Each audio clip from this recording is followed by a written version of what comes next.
Through the course of this presentation, we've seen that both wisdom and due diligence require pricing flood risk. Let's now turn to the fifth and last modern tenet of 21st century flood risk wisdom. Resiliency is good insurance plus sensible mitigation. We can recall from earlier that the management goal for flood economic risk is timely recovery. Resiliency is a term we use to mean that if a flood disaster happens, the property owner, renter, investor, or lender has a reasonable path back to their pre-disaster economic condition.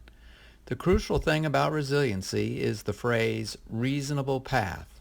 There has to be timely access to the resources required to clean up and repair, rebuild, and restore damaged properties and to recover from expenses and lost income.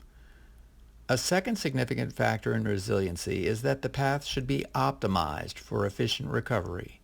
Greater efficiency reduces wasting of resources, which then in turn greatly supports number one. In every modern economy, resiliency for natural disasters, such as wind, fire, and flood, means quick access to recovery cash, and this means insurance. Insurance is the long-established sound way for households, businesses, nonprofits, local governments, and other property owners to cover most natural hazard economic risks.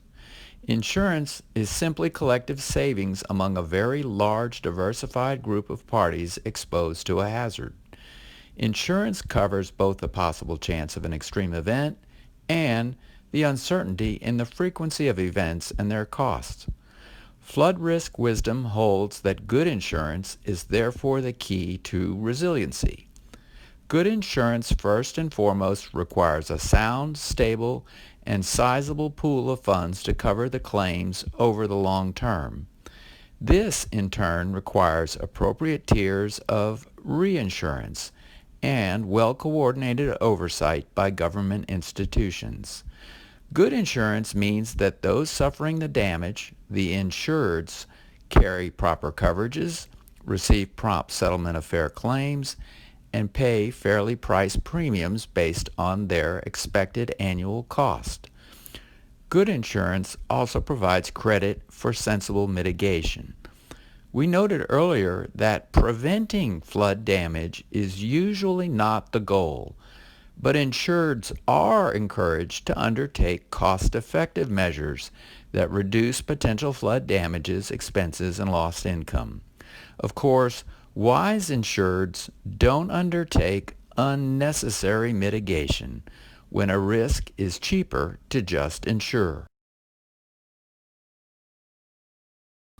Three basic corollaries of this wisdom about flood risk resiliency, which probably most of us get but bear repeating out loud, are 1.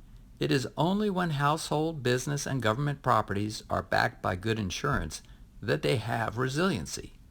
2. It is only when communities have broad participation in good insurance that they have resiliency. There is a word for households, businesses, government facilities, and communities as a whole that depend on something other than insurance to provide recovery in the event of a flood disaster. That word is fragile.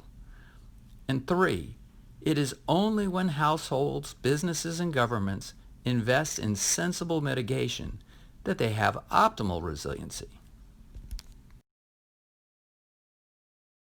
In sum, 21st century flood risk wisdom about resiliency means that each of us must carry good flood insurance and undertake our own sensible flood risk mitigation measures. Furthermore, it means that we should prioritize public flood risk mitigation projects that can pay for themselves with lower flood insurance costs. In the next video, we'll go over how the state-of-the-art technology is making 21st century flood risk wisdom a reality and making the due diligence standard of practice for flood risk similar to wind, fire, and environmental risks. Please don't hesitate to email, text, or call me with comments and questions.